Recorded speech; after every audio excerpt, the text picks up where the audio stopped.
Vamos abrir novamente nossas Bíblias no Evangelho de Lucas, capítulo 22.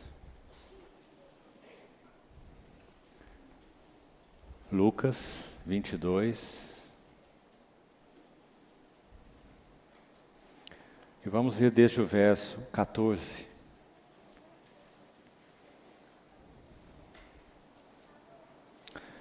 Chegada a hora, pôs-se Jesus à mesa e com ele os apóstolos, e disse-lhes: Tenho desejado ansiosamente comer convosco esta Páscoa, antes do meu sofrimento.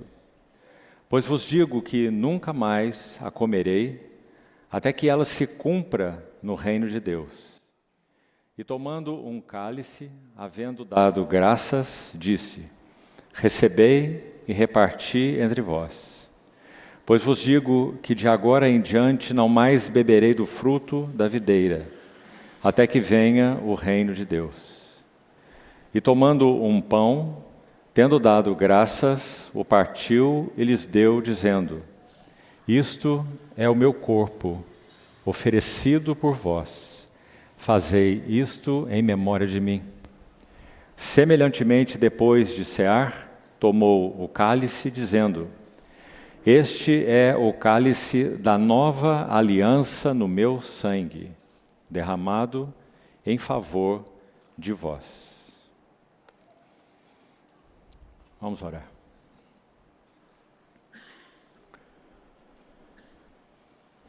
Amado Pai Celestial, uma vez mais, com toda a confiança, nós levantamos os nossos olhos para Ti, desejosos de contemplar algo mais da beleza e significado da Tua palavra, que descreve esse tempo tão particular de Teu Filho, o nosso Senhor Jesus. Por isso te pedimos, Senhor, olhos abertos, entendimento iluminado, clareza em nosso espírito, para podermos ouvir, receber, assimilar, guardar a Tua palavra. Que ela renove profundamente as nossas afeições por aquele que é o nosso grande, sublime Redentor. Assim nós depositamos a Tua palavra lida nas Tuas mãos e suplicamos habilitação, capacitação do Teu Espírito Santo, para que tenhamos uma noite de comunhão em torno do Senhor mesmo. Assim oramos, no Teu precioso nome. Amém. Irmãos, na reunião anterior, nós fomos até o verso 19. E já no final do tempo que tivemos, nós então iniciamos compartilhando alguma coisa sobre o significado dessa expressão: isto é o meu corpo. Apenas algumas palavras introdutórias para retomarmos o que nós já falamos. Nosso Senhor está vivendo as últimas horas da sua vida terrena, quando Ele então iria se oferecer na missão para a qual Ele veio e que só Ele poderia realizar. O Deus, homem, o Verbo que se fez carne.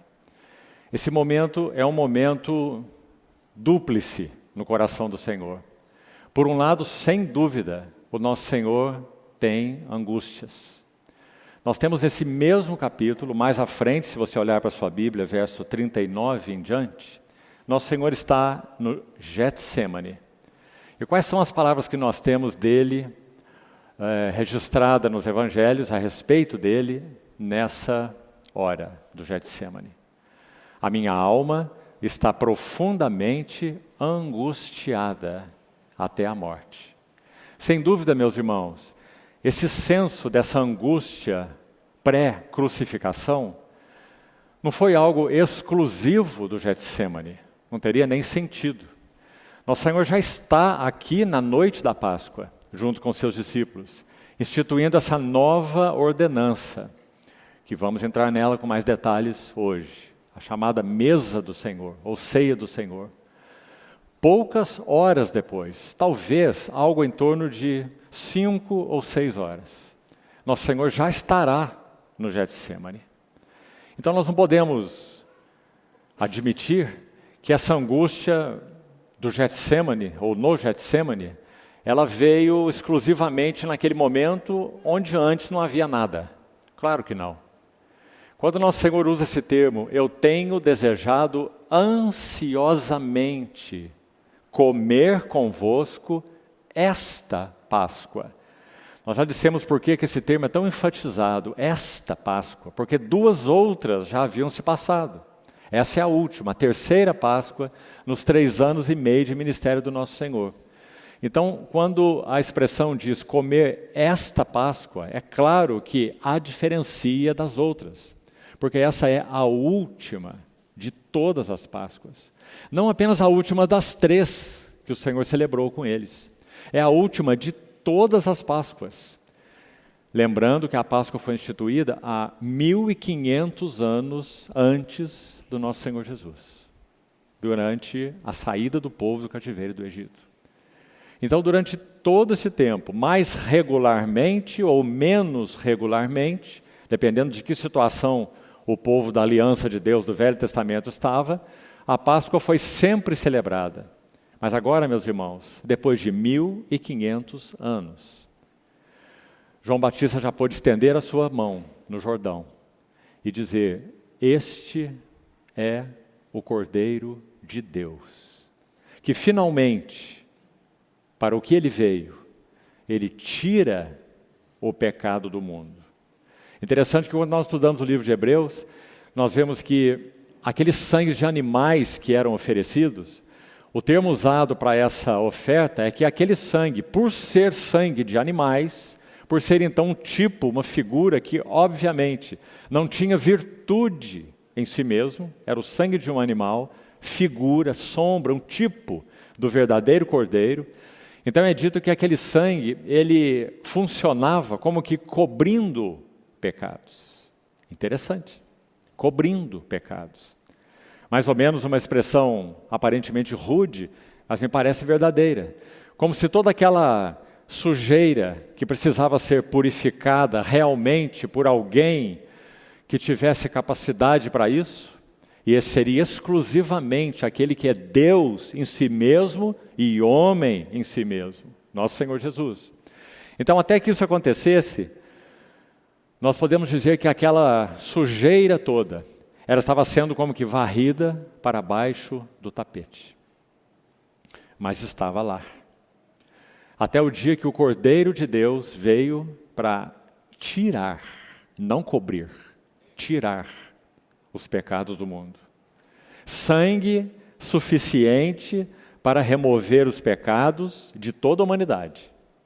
Mas, sem dúvida, eficiente apenas para aqueles que o recebem.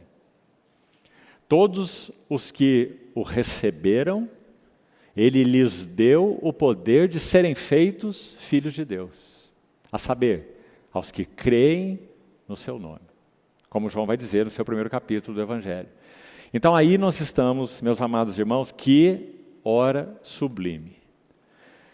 Recordando mais uma vez, antes de seguirmos com o verso 19, onde paramos na reunião anterior. Verso 15 novamente. Tenho desejado ansiosamente comer convosco esta Páscoa antes de meu padecimento ou sofrimento. Quando nós já explicamos os versos 16 a 18, nós dissemos que, em primeiro lugar, essa Páscoa iria agora, importante verso 16, se cumprir. Isso significa então que todas as anteriores não tinham cumprimento real. Eram tipo, eram figura, eram sombra.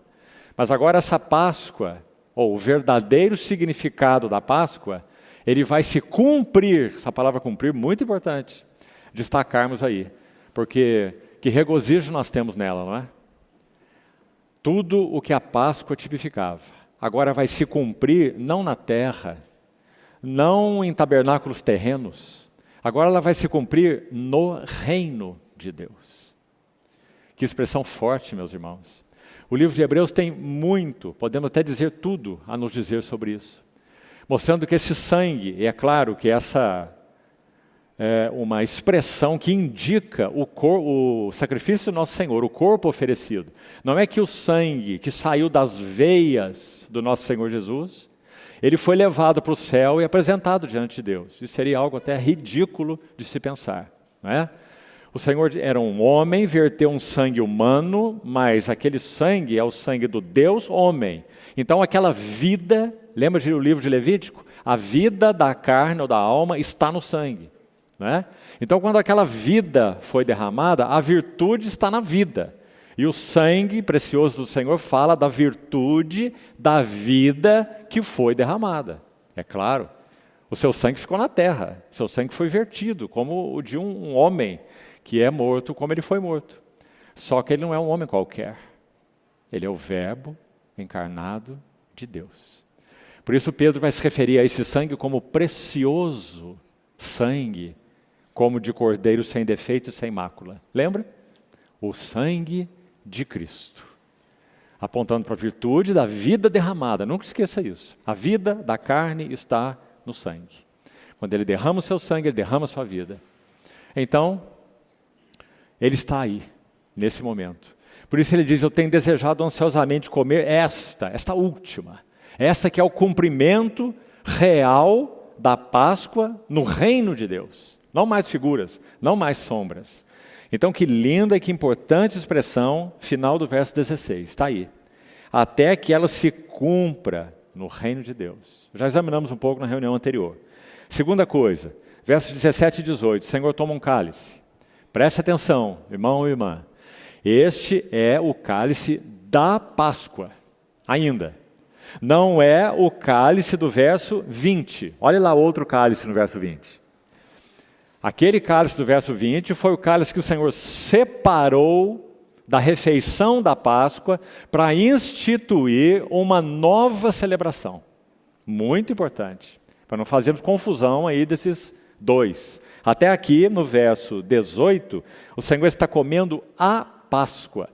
Nosso Senhor comeu a Páscoa com seus discípulos, realmente, ele comeu a carne do cordeiro, ele comeu o pão asmo, ele comeu as ervas amargas, era assim que a Páscoa era celebrada. Sim, ele comeu. Agora, o nosso Senhor comeu desse pão que ele partiu e ofereceu para eles e disse, isso é meu corpo. Ele bebeu daquele cálice que ele disse, esse é o cálice da nova aliança no meu sangue? Não. Porque essa nova instituição era uma instituição para os seus discípulos. E, claro, do modo mais amplo, para a sua igreja, para nós. Nós celebramos, adorando nosso Redentor todos os domingos. Não é?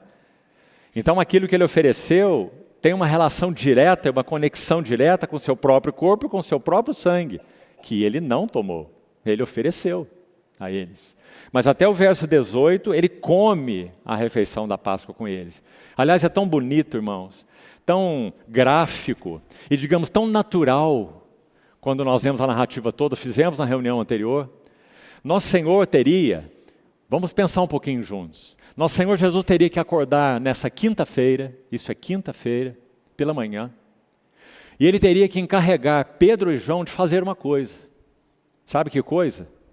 4 dias antes, escute isso, qual era o dia do mês de Abib, ou de Nissan, primeiro mês do ano no calendário judaico, por causa da comemoração da libertação do cativeiro do Egito. Então o Senhor disse, esse será o primeiro mês, agora a história de vocês comigo está começando. Esse é o primeiro mês, o mês de Abib, o mês de Nissan, que é equivalente ao nosso mês de abril. É o início do calendário, então, judaico, por causa da libertação do cativeiro do Egito. O cordeiro era preso em qual dia? Êxodo 12, você se lembra? O Senhor disse assim, vocês vão escolher um cordeiro macho, sem defeito, sem mancha, sem mácula, porque era uma figura do nosso Senhor, de 1 ano, e vão prendê-lo no 10º dia. 10º. E vão imolá-lo no 14º dia.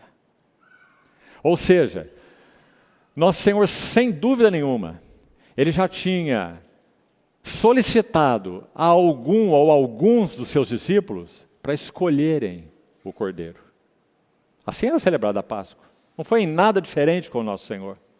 Escolherem um cordeiro no 10º dia, 4 dias antes disso que nós estamos lendo. Tomar esse cordeiro e levá-lo ao sacerdote. porque o sacerdote deveria examiná-lo, se ele está adequado. E esse cordeiro ia ficar preso. No 14º dia, pela manhã, esse cordeiro seria imolado.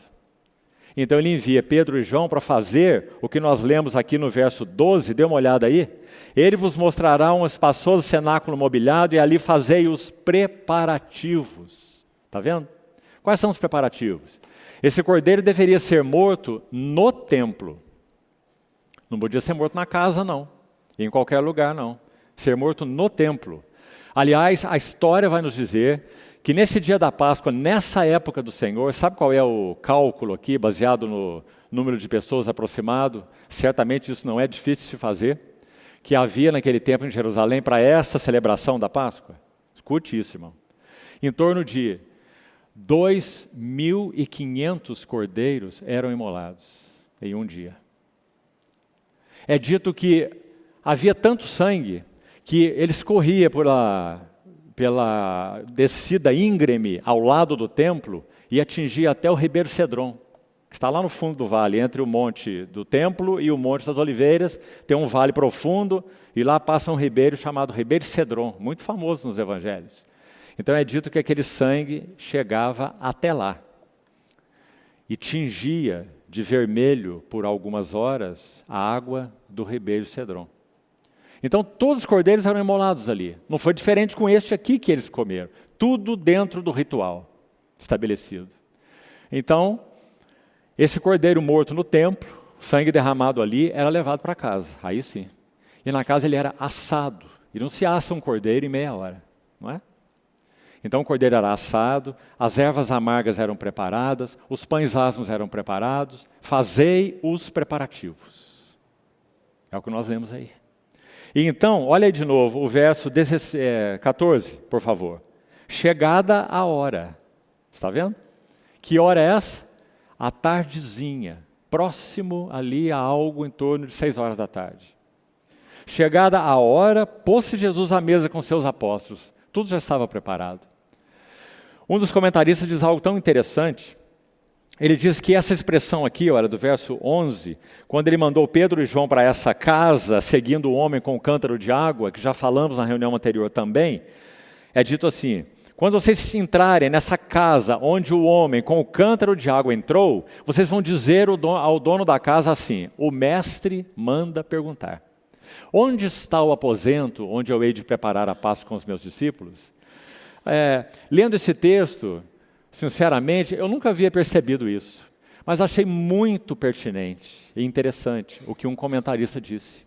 Que essa expressão, onde está o aposento onde hei de comer a Páscoa com os meus discípulos, era como uma senha. Porque o proprietário já havia sido contactado. Aliás, falamos na reunião anterior que certamente o Senhor conhecia o proprietário dessa casa. Ele não está levando uma surpresa, que você não sabia de nada, não é? O que vocês vieram fazer aqui, afinal de contas? Né? Mas o Senhor conhecia essa pessoa que provavelmente os discípulos não conheciam. Então nosso Senhor não deu o endereço da casa e nem o nome do homem, do dono. Ele diz: vocês vão seguir um homem com um cântaro de água. E onde ele entrar é a casa que eu já preparei. Daquele dono que também é meu discípulo, não dentre os 12. E ele vai mostrar para vocês um lugar que já está acertado. Um espaçoso cenáculo mobiliado. Que lindo, meus irmãos. Nós destacamos na semana passada esse termo, o mestre manda perguntar. Para o dono dessa casa, o Senhor era o seu mestre. Que maravilha. Então dizia, ele vai mostrar para vocês onde está o espaçoso cenáculo. Ali façam os preparativos. Isso é de manhã. Agora, nós estamos na tarde. Chegada a hora, pôs-se Jesus à mesa com seus discípulos. E tudo que já falamos até o verso 18. Então vamos seguir agora imediatamente para onde paramos na reunião anterior, verso 19. Vamos lá. Primeiro é dito assim: depois, ou durante, na verdade, né? No final, o último cálice já passou. Lembra dos 4 cálices que citamos? Cada cálice que passava nessa refeição da Páscoa, ou eram 4 separados mesmo, ou era um cálice, mas ele era enchido 4 vezes. Então ele circulava para todos os participantes nessa mesa 4 vezes, o que na verdade não faz pouquíssima diferença, né? Cada cálice tinha um nome e simbolizava uma coisa. 4 cálices. O terceiro cálice, nós não falamos dele na reunião anterior, sabe como ele é chamado? Era chamado? Ainda é chamado, como ele é celebrado no ritual judaizante. O cálice da bênção. E o quarto e último cálice, esse nós falamos na reunião passada, é chamado de o cálice da alegria.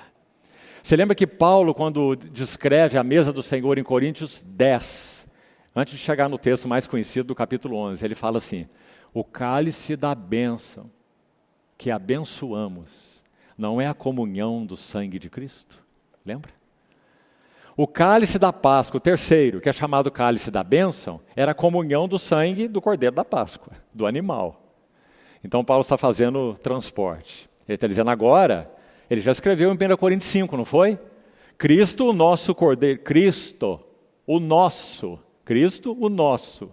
Cordeiro da Páscoa, já foi imolado. Então nós celebramos a festa com asmos da sinceridade e da verdade. 1 Coríntios 5. Quando ele chega em 1 Coríntios 10, ele vai entrar diretamente na questão da mesa do Senhor, e vou repetir então, ele vai dizer, o cálice da bênção que nós abençoamos. Não é a comunhão do sangue do Cordeiro da Páscoa, é a comunhão do sangue de Cristo. 1 Coríntios 10. Cálice da bênção, que consideramos bendito, abençoamos. Ele pergunta, não é a comunhão do sangue de Cristo? Aí ele vai dizer, o pão que nós partimos, não é a comunhão do corpo de Cristo? E aí imediatamente, depois de falar dessa comunhão direta com o corpo do nosso Senhor Jesus glorificado, nós já vamos entrar mais nisso agora mesmo, ele vai trazer para o seu reflexo imediato, e vai dizer assim, porque nós, embora muitos, agora ele veio para a igreja, como corpo de Cristo na terra, embora muitos, nós somos unicamente um pão, um só corpo. Por isso participamos de um único pão. Que maravilha, meus irmãos. Então, vamos por um lado separar e por outro lado vamos unir essas duas coisas. O que nós temos que separar? Primeiro, essa ênfase que é a mais importante, a principal. O fato de o Senhor ter oferecido naquele pão, ou representado naquele pão, tudo que o seu corpo bendito, físico, seu corpo mesmo, seu corpo santo, perfeito, puro, todas as excelências, todas as perfeições, todas as virtudes, todas as belezas desse corpo santo e precioso aos olhos de Deus e de todos que o viram e o reconheceram, esse corpo poderia, as virtudes dele, as belezas dele, as perfeições dele, poderiam ter sido retidas para ele próprio, para ele mesmo. Ele teria todo o direito. Não teria? Mas o que ele faz? Ele toma um pão, coloque-se na cena, irmão. Ele separa um pão dentre aqueles asmos que tinham lá para a Páscoa. Ele separa um. Verso 19, ele toma um pão. Primeiro. Segundo, ele dá graças. Também isso já mencionamos um pouco. Não temos registradas as palavras dessas ações de graças em evangelho nenhum. Mas podemos, talvez, imaginar o que o Senhor fez aqui. Dando graças com esse pãozinho na mão, para ser repartido para todos eles. Dizendo o quê? Não sabemos. Mas o que nós sabemos? Que neste pão, através desse pão, ele estava instituindo e celebrando uma nova e eterna relação de vínculo, de amor com aqueles que são e seriam e são eternamente seus. Então ele diz, isto é meu corpo. Tomando um pão, deu graças, partiu, lhes deu e disse. Está vendo quantas ações aqui? Tomou, deu graças, partiu e deu. E disse, isto é o meu corpo. Meus irmãos, no Evangelho de Lucas, só há duas menções dessa palavra traduzida aqui por graças. Deu graças. No Evangelho de Lucas, apenas 2 vezes. O que vamos fazer agora é examinar a outra vez onde ela ocorre. Porque já que aqui nós não temos registradas as graças que o nosso Senhor deu, sublimes palavras, vamos ver quando o Espírito Santo usou essa mesma palavra nesse Evangelho, com o Senhor dando graças, pelo que Ele deu graças. Olha que interessante. Volte, por favor, ao capítulo 10 de Lucas. Lucas 10. Veja o verso 21. Vamos ver no que isso nos ajuda com relação ao texto de Lucas 22.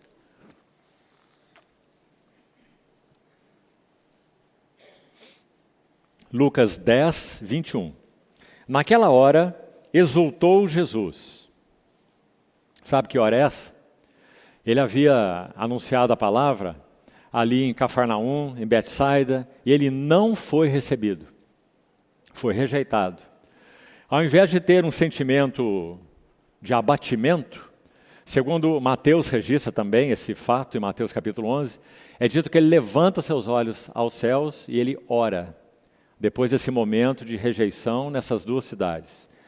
Naquela mesma hora exultou Jesus no Espírito Santo e exclamou, graças. Está vendo aí a palavra? Somente essas 2 vezes ela aparece nesse Evangelho de Lucas. Pelo que o Senhor está dando graças aqui, vamos ver. Graças te dou, ó Pai, Senhor do céu e da terra, porque ocultaste essas coisas. Foi o evangelho que ele pregou em Cafarnaum, Betsaida, Corazim, e não foi recebido por ninguém. Mas ele agradece pelo quê, então, se ele foi rejeitado? Porque ocultaste estas coisas, o evangelho do reino que ele pregava. Ocultaste aos sábios, aos entendidos, mas as revelaste. Aqui, meus irmãos, estão assentados, se não todos, se não a imensa maioria, daqueles para os quais essa palavra se aplica de maneira tão maravilhosa. Quem somos nós?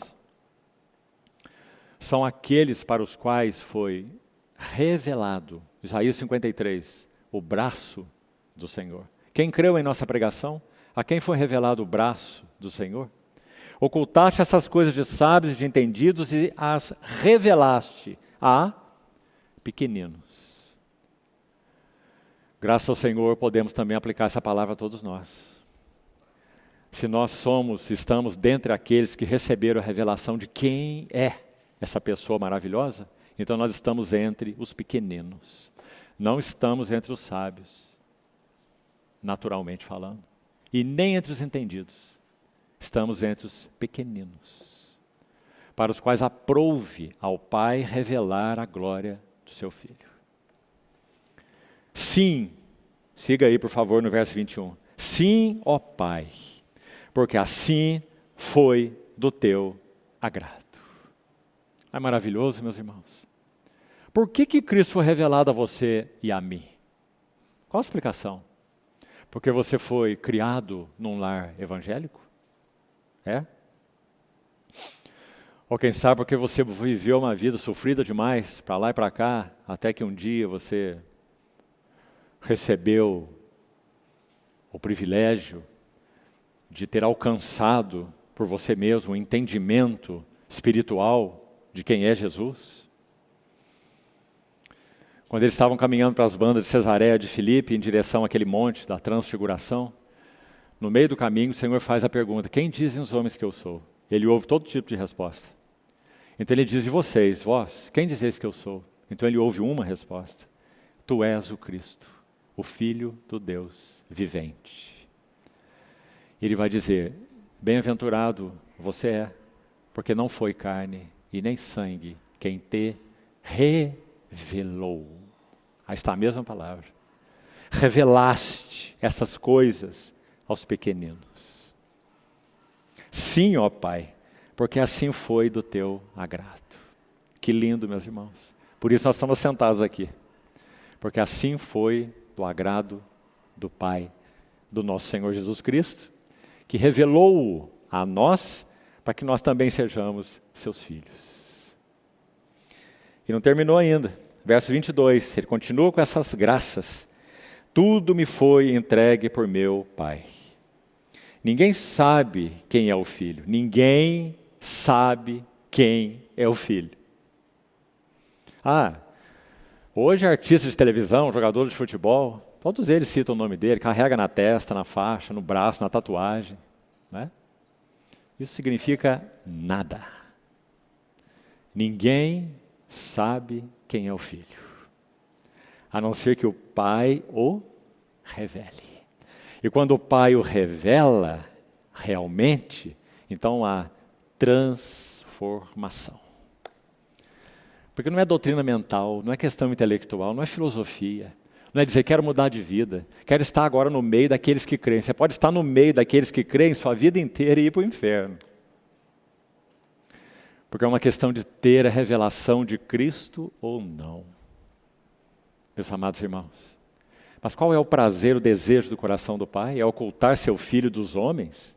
Deus amou o mundo de tal maneira que deu o seu Filho unigênito, para que todo aquele que o recebe, ou seja, que nele crê, não pereça, mas tenha vida eterna. Então sim, ó Pai, porque foi do teu agrado. Tudo me foi entregue, confiado por meu Pai. Ninguém sabe quem é o Filho, senão o Pai. E também ninguém sabe quem é o Pai, senão o Filho. E aquele a quem o Filho o quiser revelar. Então não somente o Pai revela a nós quem é o Filho pelo Espírito Santo, mas o Filho revela a nós quem é o Pai pelo mesmo Espírito Santo. Esse é o único lugar, afora Lucas 22, onde nosso Senhor dá graças. Então agora coloca os dois textos juntos. Ele toma aquele pão, ele dá graças, ele parte, dá a eles e diz, isto é o meu corpo. Certamente parece tão próximas essas duas graças, não é? Porque agora o Senhor está com quem mesmo naquela ceia? Ele está com aqueles que lhe foram entregues a Ele pelo seu Pai. Aqueles que tiveram a revelação de quem Ele é, o Cristo, dada pelo Pai. Agora Ele está com eles. Então, mais uma vez, Ele dá graças. Ele não está com os sábios e os entendidos. Ele está com os pequeninos, na última Páscoa, para que ela se cumpra no reino de Deus. Meus irmãos amados, que lugar nós temos junto dele para sempre. Vamos voltar ao texto de Lucas 22.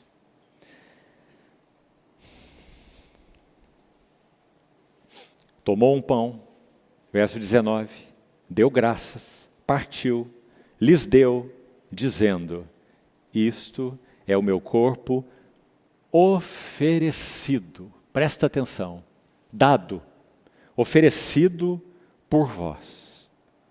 Fazei isto em memória de mim. Duas notas importantes nesse versículo aqui para destacarmos. Primeiro, em todos os outros lugares onde a ceia do Senhor é descrita, ouça com atenção, vou citar os lugares, todos eles, embora você vai ter tradução aí em português, onde isso não ocorre. Não tem problema nenhum, certo? A Bíblia, inspirada pelo Espírito Santo, não foi escrita em português. Foi escrita em grego, hebraico e aramaico. Então nós temos que ir às línguas originais. Então em todos os textos onde a ceia do Senhor é citada, menos aqui em Lucas. Então isso vale para Mateus 26, vou citar os versículos para você. Mateus 26, verso 26, Mateus 26, 26. Seria bom que você abrisse, por favor. Mateus 26, 26, diz assim. Enquanto comiam, tomou Jesus um pão e abençoando, partiu, deu aos discípulos, dizendo, olha aí, tomai, comei. Está vendo essas duas palavras? Tomai, comei. Em todas as narrativas, aliás são apenas 4, né, que registram especificamente esse momento, João nem registra essas palavras. Então, em todas elas, esse termo, tomai, comei, ocorre nos manuscritos originais, sempre. Então, aqui em Mateus, a nossa tradução está perfeita, né? Tomai, comei, isto é meu corpo. Vamos para Marcos. A próxima. Marcos 14. Abra lá, por favor.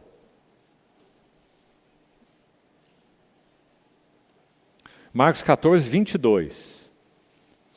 Eu estou lendo a tradução Revista Atualizada. Você pode ter outra aí na sua mão que pode estar, talvez, mais completa. Marcos 14, 22. Diz assim: E enquanto comiam, tomou Jesus um pão, abençoando, partiu, lhes deu, dizendo: Veja, tomai, isto é o meu corpo. Aqui não tem o comer, certo? Mas está faltando, porque assim está nos textos originais. Então, de novo, tomai e comei. Mais uma vez, a última vez, além de Lucas, não é? 1 Coríntios, gostaria que vocês abrissem também, por favor. 1 Coríntios, capítulo 11. Esse é o texto mais citado quando celebramos a mesa do Senhor. 1 Coríntios 11, verso 23. 1 Coríntios 11, 23. Porque eu recebi do Senhor o que também vos entreguei, que o Senhor Jesus, na noite em que foi traído, tomou o pão, e tendo dado graças, o partiu e disse... Está me acompanhando aí? Em todos os textos originais, você vai ter tomai, comei. Mas talvez a maioria das Bíblias aqui, assim como a minha, não tem, certo? Então está faltando. Por que nós estamos observando isso? É só um detalhe linguístico ou gramatical? Não. Significa que somente Lucas, que omitiu essas palavras, tomai e comei. Elas estão em Mateus, elas estão em Marcos, elas estão em Paulo, 1 Coríntios 11, certo? Todas. Por quê? Porque esses três textos... Aqui está a lição mais importante. Elas estão enfatizando qual era a atitude dos discípulos naquela nova instituição, a ceia do Senhor. Eles deveriam tomar, eles deveriam comer. Então, tomai e comei, tomai e comei, tomai e comei. Nos três textos, Mateus, Marcos e Coríntios. Agora, em Lucas, não. Em Lucas não ocorre realmente. Porque aí não está enfatizada a atitude dos discípulos em receber o que o Senhor está dando. Aí está enfatizada a atitude do Senhor naquilo que Ele está dando. Ficou claro? E muito bonito, meus irmãos. Vamos explorar um pouquinho mais disso. Abra, por favor, de novo. Lucas 22, voltando ao texto. Tomou o pão, deu graças, partiu, dizendo, isto é meu corpo, que é dado por vós. Está vendo a ênfase? A ênfase não está neles tomando e neles comendo. A ênfase está no Senhor dando, no Senhor oferecendo. E acho que vou repetir aqui, se não me engano, pela terceira vez, essa frase que já disse aqui. Meus irmãos, esse Senhor, o Verbo encarnado, esse corpo dele, não o pão, estou falando do corpo dele, do nosso Senhor, tudo que há nele, as belezas, as virtudes, as perfeições, as excelências, esse corpo que entrou no Jordão, os céus se abriram. Esse corpo que estava no monte da transfiguração, o céu se abriu de novo. E a voz veio do céu, este é o meu filho, é o meu eleito, a ele ouvi. Não é?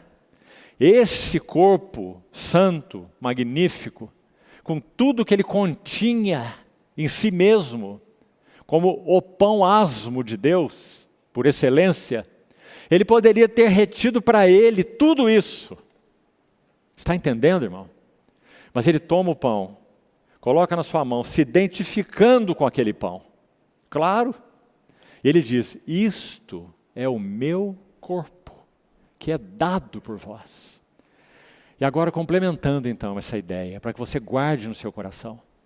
Nosso Senhor não está apenas se referindo aí à sua morte sacrificial. O que ele faria daí a poucas horas na cruz do Calvário, morrendo por eles, substitutivamente. Está entendendo? Não apenas isso. Isso também está incluído aí, não tem dúvida. Mas o Senhor está dizendo mais do que isso. Não só que Ele seria o Cordeiro na cruz que tira o pecado do mundo, substituindo-nos. Mas Ele está dizendo que tudo que Ele tem no seu próprio corpo, excelências, virtudes, belezas, perfeições, Ele está repartindo com os seus discípulos. Então não é apenas o seu corpo por nós, é o seu corpo para nós. Meus irmãos, que coisa maravilhosa, irmãos. seria limitado. Se nós estivéssemos nesta mesa, durante a celebração, nos domingos, e nós apenas víssemos o Cordeiro que tira o pecado, o Cordeiro que morreu vicariamente, substitutivamente por nós, nos substituindo. Não, é mais. No seu corpo, Ele está nos dando aquilo que só Ele possui, e nenhum homem mais possui. Belezas, excelências, virtude, graça, vida, repartindo conosco. Que magnífico! Isto é meu corpo, que é oferecido para vós, não só por vós. Já falamos que essa expressão por, aqui, olha, na língua original, ela é intercambiável, ela pode ser traduzida das duas maneiras. É por vós e é para vós. Não há nenhuma diferença na língua original. Só no português que nós temos o por e o para. Corpo oferecido por vós, corpo oferecido para vós. Fazei isto em memória de mim. Segundo detalhe importante nesse versículo para prosseguirmos. É só aqui em Lucas, nos 4 evangelhos, que nós temos a mesa do Senhor sendo instituída. Você já observou? Nós abrimos lá Mateus 26, não foi? Abrimos Marcos 14 e lemos. Você não encontrou a expressão, fazer isso em memória de mim. Não é? Porque não há. Só Lucas registrou essa expressão dos lábios do nosso Senhor. Então, somente no Evangelho de Lucas, não tem Mateus, não tem Marcos, não tem João. Somente Lucas registrou dos lábios do Senhor essa mesa como uma instituição. Ele diz, façam isso, não deixem de fazer isso. Façam isso em memória de mim. E vamos nos lembrar, eu por vós na cruz e eu para vós, repartindo com vocês tudo que eu sou em mim mesmo. Vocês não têm pureza, eu tenho, pensando em nosso Senhor. Vocês não têm santidade em si mesmos, eu tenho. Vocês não têm excelências, eu tenho. Vocês não têm perfeições, eu tenho. Isto é meu corpo, dado para vós. O dom de Deus aos homens. Fazei isso em memória de mim. Meus irmãos, nós temos tido a oportunidade de circular por muitos lugares. É triste quando nós vemos que o foco, muitas vezes, e em muitos lugares, infelizmente, quando se está diante da mesa do Senhor, o foco é horizontal. Muito triste. Em alguns lugares ou eventos, quase que exclusivamente horizontal. O incentivo para tome um cálice, tome um pedaço de pão, junte com um grupo de pessoas, ore um pelos outros, faça isso, faça aquilo, abençoe um ao outro. Tudo horizontal. Está entendendo o que eu estou dizendo, irmão? Mas quem é a pessoa que está sendo celebrada? Essa mesa é a mesa da igreja ou é a mesa do Senhor? Nós fazemos isso em memória da igreja ou em memória do Senhor? Então, se a mesa do Senhor não tem um foco primário, vertical, ela perdeu o seu significado. Não é uma mesa de fraternidade da igreja, isso é secundário, é isso também, graças ao Senhor. Assim como nós participamos desse pão que é o corpo dele, nós também participamos desse corpo aqui, que é o corpo coletivo dele, ou chamado corpo místico de Cristo, não é? Sim, mas também, e por causa dele. Então vamos ser muito cuidadosos, irmãos. E aqui, antes de seguirmos para o próximo versículo, eu queria enfatizar mais uma vez o que falei na reunião anterior. E meus irmãos, não é um detalhe litúrgico. Nós nunca estivemos, pela graça do Senhor, interessados em liturgia entre nós. Estamos interessados no mover do Senhor mesmo, pastoreando o seu rebanho e se reunindo conosco. É nisso que estamos interessados. Então, o que eu vou dizer para você não é uma liturgia e nem uma regra. Mas quero reforçar o que eu disse na reunião anterior. E se preciso, vou dizer em outras ainda. Vamos tomar o pão aos domingos na nossa mão e o cálice que já temos nas nossas mãos e comê-lo mais devagar. Porque você não está colocando um pedaço de pão na sua boca como você faz para tomar o café da manhã na tua casa. Não é verdade, amado irmão, irmã? Não é. Então, o que você pode fazer? Apenas como sugestão. Medite no Senhor. Porque seus olhos não estão fixos nele durante toda a reunião. Adoração, os louvores, a palavra primeiro que foi ministrada, a adoração, os louvores, as ações de graça, todo o foco é chamado para ele. Quando nós tomamos o pão, é o clímax. Então nós perdemos o clímax, não é? Então coloque o pedaço de pão em tua boca e medite. São tantos textos, não é? São tantos, a Bíblia inteira, para você relembrar o Cordeiro de Deus por você e para você. Precioso sangue do Cordeiro, sem defeito, sem mácula, sangue de Cristo. Quando você estiver tomando o cálice, irmão, não é aquele cálice que você pode tomar em outro lugar. Isaías 53. Vou buscar te ajudar em alguns textos. Quando você tomar aquele pequeno pedaço de pão, lembre-se de Isaías 53, quando você colocá-lo na sua boca. Pelas suas pisaduras nós fomos sarados. Se nós não fizermos isso, então aquele pão, o que ele tem de distinto? Em si mesmo ele não tem nada mesmo, né? Mas o que significa comê-lo? Nada. Não é? Só ritual. Morto, vazio, que não quer dizer nada. O Senhor nos ajude nisso, irmãos. E quando você tomar o cálice, podemos fazer isso tão apressadamente, né? Quase colocamos o pão e o cálice juntos em nossa boca, sem nenhuma meditação, foco. Porque sou eu que estou dizendo isso ou é o Senhor? O que nós vemos? A última frase do verso 19? Fazei isto em memória de mim. Então foi ele quem disse. Para nós não fazermos de modo comum, simples, apressado, com a cabeça em outro lugar. No final da reunião, para que termine logo. É no final da reunião mesmo, porque esse é o clímax, né? Normal que seja, mas não apressadamente. A Páscoa é que foi comida apressadamente, Êxodo 12.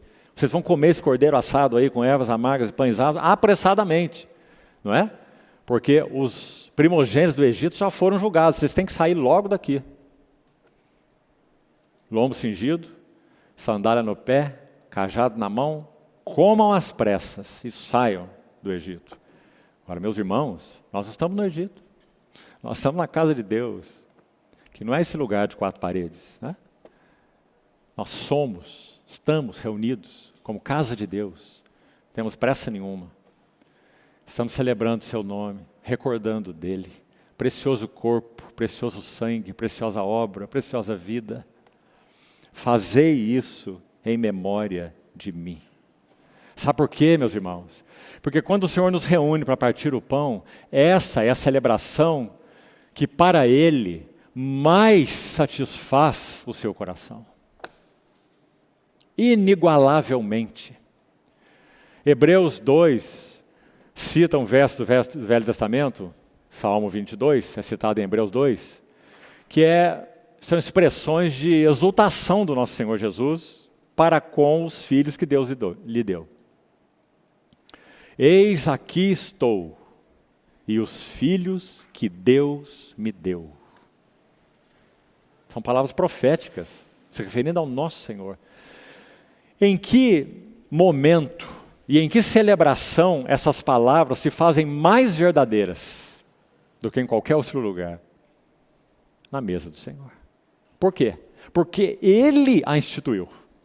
E porque Ele disse, venham e façam isso, lembrando-se de mim, o Redentor de vocês, que incluiu vocês na família, na paternidade do meu Pai, de Deus, não é?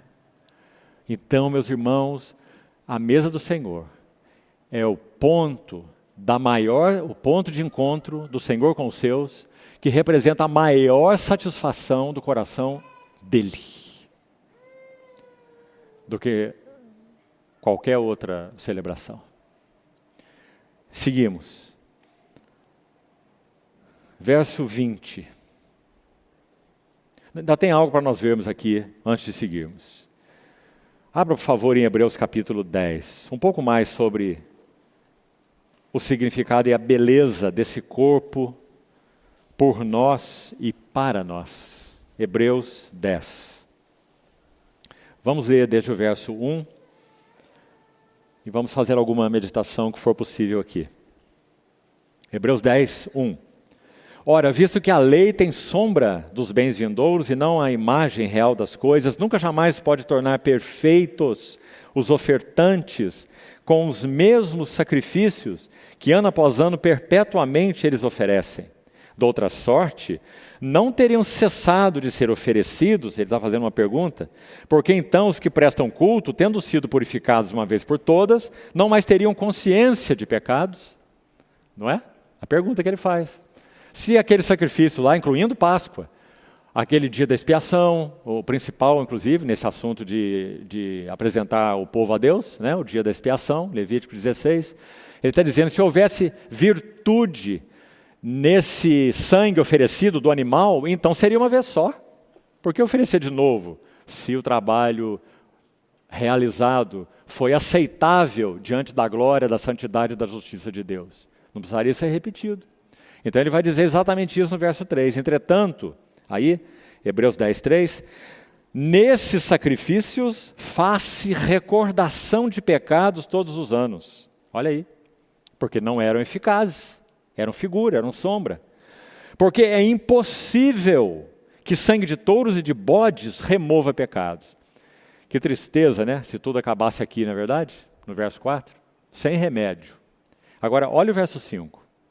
Por isso, porque tudo aquilo era ineficaz, tudo aquilo era sombra, tudo aquilo era tipo, por isso, ao entrar no mundo, ele nem diz quem, não é? Porque ele já vem falando desse Jesus desde o primeiro capítulo, não é? Então não precisa nem dizer quem que entrou no mundo, é o Verbo encarnado. Então ele diz, por isso, ao entrar no mundo, quando o Verbo se fez carne, ele diz, olha que lindo, aqui o autor de Hebreus está citando o Salmo 40, sacrifícios, oferta, não quiseste, porque são ineficazes, são figuras, são tipos, são sombra. Antes, corpo, aqui, irmãos, chegamos. Isto é o meu corpo. Um corpo me preparaste, me formaste, e nem te deleitaste com holocaustos e com ofertas pelo pecado. Então, olha que bonito, quem que é o eu mesmo? O Verbo encarnado, Jesus. Eu disse, eis aqui estou. No rolo do livro, as escrituras proféticas do Velho Testamento, está escrito a meu respeito. Estou aqui para quê? Para fazer, ó Deus, a tua vontade. Qual é a vontade de Deus? Hebreus 2:10. Aperfeiçoando por meio de sofrimentos o autor da salvação deles, ele iria conduzir muitos filhos à glória. Então aqui estou para fazer a tua vontade. Depois de dizer como acima, sacrifício e ofertas não quiseste, nem holocaustos, e nem oblações pelo pecado, e nem com isso te deleitaste. Coisas essas que se oferecem nos tempos do Velho Testamento, segundo a lei. Então, ele acrescenta, você vê que ele está enfatizando o que já disse? Eis aqui estou, para fazer, ó Deus, a tua vontade. Aí ele diz, remove o primeiro. Qual é o primeiro? Sacrifício e ofertas. Remove o primeiro, aquilo que era sombra e que era tipo. Então ele remove aquele primeiro e estabelece o segundo. Qual o segundo que foi estabelecido? Um corpo me preparaste, eis aqui estou para fazer a tua vontade. Tão claro, né? E tão lindo. Aí ele vai dizer, nessa vontade é que temos sido santificados. Quem éramos nós? Dispersos aí pelo mundo afora. mas por causa dessa vontade santa daquele que se entregou por nós e que pela graça de Deus pudemos reconhecê-lo, recebê-lo, crer nele. Então, nessa vontade, temos sido santificados, separados, mediante mais uma vez, a oferta do corpo de Jesus Cristo. Que lindo, irmãos. Uma vez por todas, tão diferente do sacrifício que todo ano, todo momento eram oferecidos, né? Ora, todo sacerdote se apresenta dia após dia, exercer serviço sagrado, oferecer muitas vezes os mesmos sacrifícios que nunca, Hebreus 10, 11 nós estamos, nunca, jamais podem remover, tirar pecados, nunca, jamais. Jesus, porém, tendo oferecido para sempre um único sacrifício pelos pecados, assentou-se à destra de Deus. Então, meus irmãos, mais um texto para nos ajudar na beleza do que o Senhor disse quando instituiu a ceia. Isto é meu corpo. Sacrifício e oferta não quiseste, um corpo me preparaste para fazer tua vontade e para que pudesse repartir com os seus tudo o que ele tem no seu corpo. Perfeito, santo, excelente, precioso, deleitável a Deus. E na verdade, meus irmãos, isso não é uma outra maneira de dizer o que é santificação. O que é santificação? Regeneração nós sabemos o que é. Quando nosso Senhor Jesus revelou a nós. E nossa vida foi mudada. Agora, o que é santificação? Mais das excelências, mais das belezas, mais das perfeições de Cristo, sendo dadas, reveladas, formadas em nós. Cristo em vós, a esperança da glória. Meus filhinhos, porque eu sofro de novo dores de parto, até ser Cristo formado em vós. Não é? Bem, se Hebreus, o autor de Hebreus, no capítulo 10, versos 5 a 7, cita o Salmo 40, nós precisamos ir ao Salmo 40. E vamos fazer isso, por favor. Abra, por favor, esse Salmo.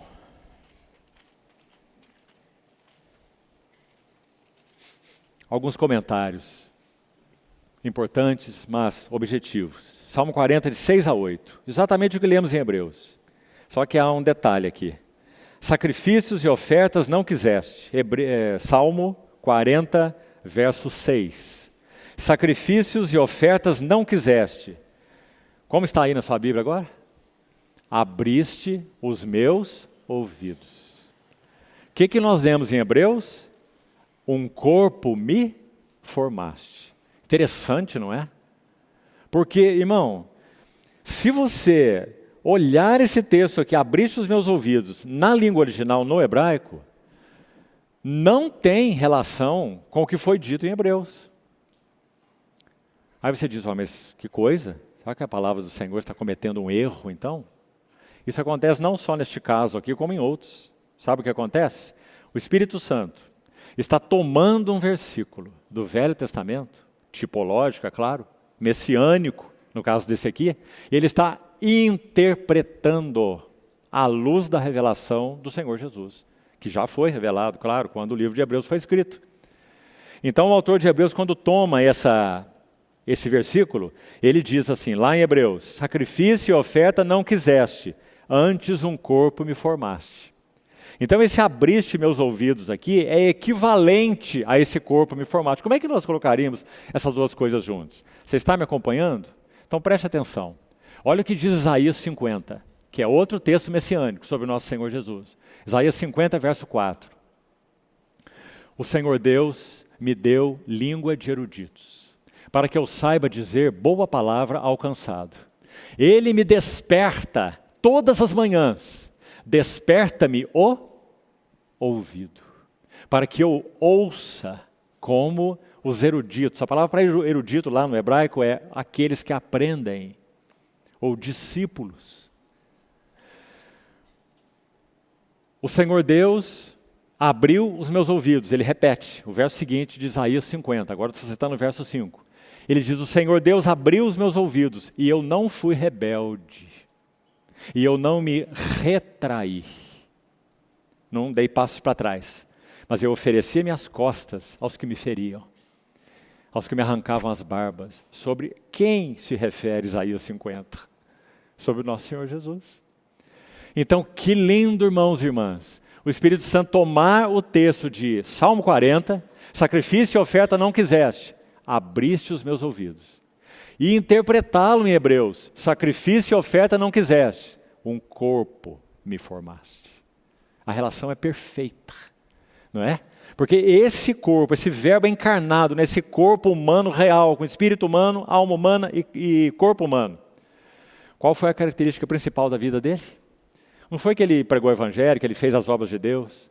Sobretudo, antes disso, foi que ele teve os seus ouvidos abertos.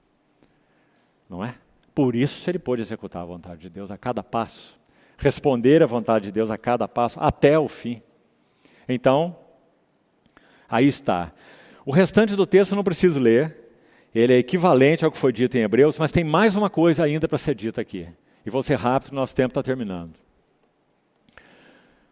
Essa expressão, abriste os meus ouvidos, de novo, aí no Salmo 40, ela também pode ser entendida assim: furaste as minhas orelhas.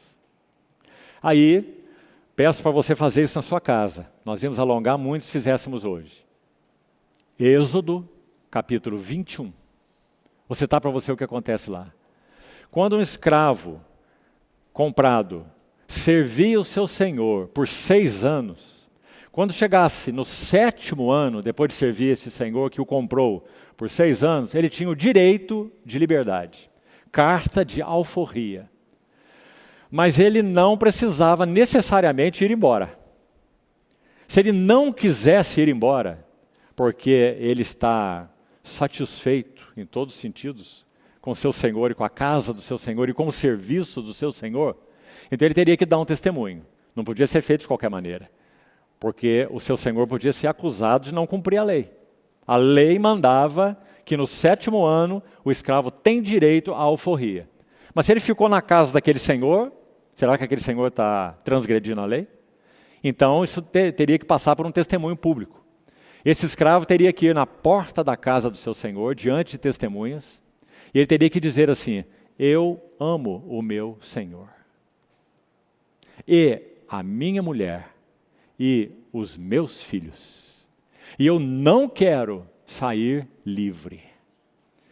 Então ele era levado naquela porta de onde ele deu o seu testemunho, e naquela porta, no umbral daquela porta, ele tinha sua orelha furada, uma das suas orelhas furadas. Então todos os escravos que tinham as suas orelhas furadas eram um testemunho vivo do que eles disseram. Eles tinham o direito à liberdade. Detalhe de Êxodo 21, muito bonito e importante. Se eles entraram, foram comprados pelo seu senhor com mulher e filhos, quando chegasse no 7º ano, eles podiam sair com mulher e filhos. Todo mundo. Mas se o seu senhor lhe deu mulher e filhos, porque ele não tem direito nenhum, ele é um escravo, foi comprado. Se o seu senhor deu para ele uma mulher, e dessa mulher ele teve filhos, então, ao sair livre, que seria o seu direito no 7º ano, ele teria que deixar a mulher e deixar os filhos. Porque a mulher e os filhos não eram dele. Foram dados a ele pelo seu senhor. Você entendeu, irmão? Então, olha a beleza disso. Quando então esse homem, esse escravo, tomava essa atitude de dizer, e olha a sequência, ele não está dizendo assim: não, eu vou ficar na casa do meu senhor porque ele me deu uma mulher assim tão especial que eu não tinha, e através dela filhos tão especiais, e não quero ficar na casa do meu senhor. Não era assim o seu testemunho. Seu testemunho era, primeiro, eu amo o meu senhor. Eu amo o meu senhor. E a minha mulher, e os meus filhos. Eu não quero sair livre. E agora vou terminar aqui por hoje. Prosseguimos na semana que vem. Não conseguimos entrar no cálice ainda. Pense comigo, irmão. Quando essa mulher e esses filhos, que não eram dele, foram dados a ele, guarde isso, leia o texto de Êxodo 21 para você ver. Ele não tinha nada. Ele entrou comprado, escravo, solteiro. Agora ele tem uma mulher e tem filhos. Então, quando essa mulher e esses filhos olhavam para esse homem, com essas orelhas furadas, o que eles viam? A mulher e os filhos. Elas viam um homem com orelhas furadas, porque devotou o seu corpo em amor ao seu Senhor, que o comprou, à sua mulher e aos seus filhos. Meus irmãos, é claro que essa é uma figura linda do nosso próprio Senhor Jesus. Claro. Então, quando ele toma esse pão na mesa e diz, isto é meu corpo. Sacrifício e oferta não quiseste, antes um corpo me preparaste, ou furaste minhas orelhas. Vamos trazer tudo isso e colocar juntos. Todos esses textos. E vamos aplicá-lo a nós agora para concluirmos também. Se assim foi o nosso Senhor, será que para Ele nós somos homens, e nesse caso mulheres também, não é? Porque nesse caso não há distinção. Somos homens e mulheres com orelhas furadas. Agora falando particularmente para irmãos homens e pais. Será que quando nossa esposa e filhos olham para nós, eles veem um homem com orelha furada? Como marido e pai? E o que esse homem com orelha furada, o marido dela, está dizendo sem palavras? Eu amo o meu Senhor. E você e os filhos. Não sou um homem livre, nem quero ser. Meus amados irmãos, depois então, finalizando, do Senhor entregar esse pão a eles e dizer, façam isso e lembrem-se de mim.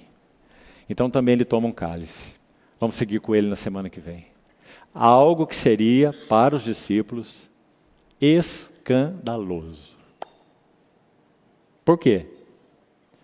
Porque em nenhuma Páscoa do Velho Testamento há vinho, bebida, nada. O que há na Páscoa, como ela foi instituída e foi celebrada em todo o Velho Testamento, é cordeiro assado, ervas amargas e pães asmos. Ponto final. E aliás, o sangue do cordeiro que foi derramado era recolhido numa bacia, parte foi passada nas vergas da porta, e toda vez que a Páscoa era celebrada posterior a isso, essa que foi instituída em Êxodo 12, o sangue era derramado, nada do sangue ficava. Não é assim? Nada. Agora o Senhor vai tomar um cálice, veja o escândalo para os seus discípulos, e vai dizer, este é o cálice de uma nova aliança no meu sangue. E vai dizer, bebei. Aí está o escândalo. O judeu nunca beberia sangue. A lei impede de beber sangue. É claro que naquele cálice não havia o sangue, literalmente falando, não é? Mas como nós falamos, o Senhor, assim como Ele fez com o pão, Ele fez com o cálice. Ele está se identificando com os dois. Seu corpo para nós, sua vida derramada, seu sangue derramado. Então Ele vai dizer, este é o cálice de uma nova aliança no meu sangue. Então aí nós vamos explorar isso na próxima reunião, vendo qual é o pano de fundo disso. E porque se por um lado isso foi sem dúvida chocante para os discípulos, por outro lado há um pano de fundo impressionante que certamente também estaria na mente deles. Quando Moisés faz um derramamento de sangue e asperge sobre o povo e sobre o livro da aliança. Então nós vamos ver essa relação entre os dois na próxima semana e também a beleza disso. E se o Senhor permitir, vamos seguir além. Vamos então orar e concluímos aqui por hoje.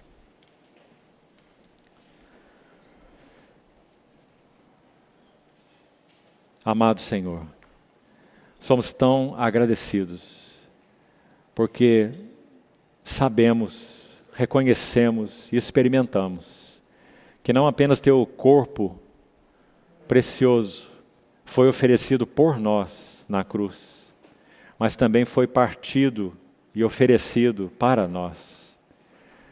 Como somos gratos, Senhor, porque realmente somos participantes de Tua carne e de Teu sangue, unidos contigo para sempre.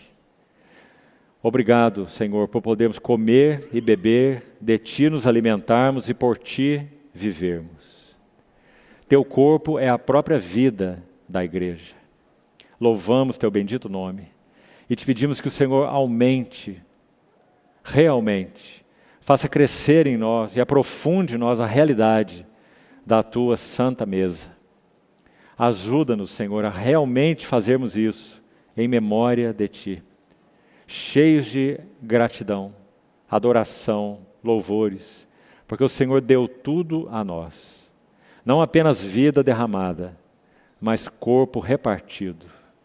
Muito obrigado, Senhor. Te honramos, te louvamos, agradecidos. Amém.